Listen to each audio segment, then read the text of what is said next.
హో! వ్లాగ్స్‌కి స్వాగతం సుస్వాగతం మామ. ఫైనల్లీ గోవా వచ్చేసినాం మామ. చాలా ఇయర్స్ నుంచి అనుకుంటున్నాననమాట గోవా వెళ్దాం, గోవా వెళ్దాం అని. ఇది మా జంగాల రిసార్ట్ అనమాట. జంగాలారా? ఏదో డిఫరెంట్‌గుంది పేరు.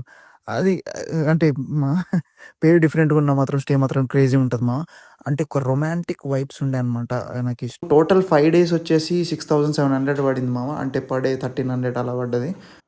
వాస్కోడిగామా రైల్వే స్టేషన్ బయట చాలా క్యాబ్స్ ఉంటాయి. బట్ అరౌండ్ 2,000 అట్లయితే బాగా కలింగట్‌కి. సో, నా సజెషన్ ఏంటంటే ప్రైవేట్ బసెస్ ఉంటాయి మామ. లైక్ 150 తీసుకుంటారు. సో, ఫస్ట్ డే వచ్చేసి Anjuna beach and Chapora fort cover చేద్దాం అనుకుంటున్నాం మామ. అండ్ ఫస్ట్ అయితే అంజునా బీచ్‌కొచ్చాము. కొంచెం వాకింగ్ ఉందనమాట 5 మినిట్స్ అట్లా. అండ్ పార్కింగ్ అయితే 50 అట్లా అయింది మామ.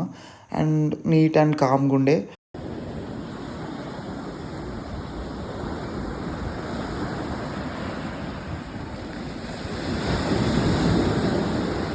నెక్స్ట్ చాట్‌జీపీటీలో గోవన్ ఫుడ్ ఎక్కడ బావుంటదని అడిగితే ఈ ప్లేస్ సజెస్ట్ చేసింది మామ. సో, ఇక్కడైతే అరౌండ్ 800 అట్లా బిల్ అయింది మామ 2 ప్లేట్స్‌కి బానే ఉంది. అండ్ నెక్స్ట్ చపోరా ఫోర్ట్‌కి బయలుదేరినామనమాట.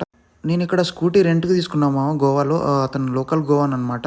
అండ్ అతను ఏం స్కామ్ చేయలేదు. పర్ డే 400 తీసుకున్నాడు. అతని నంబర్ కావాలంటే కమెంట్ చేయండి మామ. ఎండలు మాత్రం ఘోరంగున్నాయి మామ. ఎట్లా అంటే నేను కాకి లెక్క అయినా అనమాట.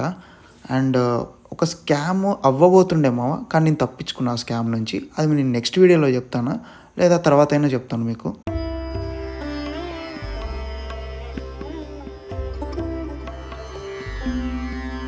నెక్స్ట్ ఒక లెమన్ సోడా ఏసేసి ఇంటికెళ్ళిపోయినామనమాట. అదే హోటల్‌కి మామ.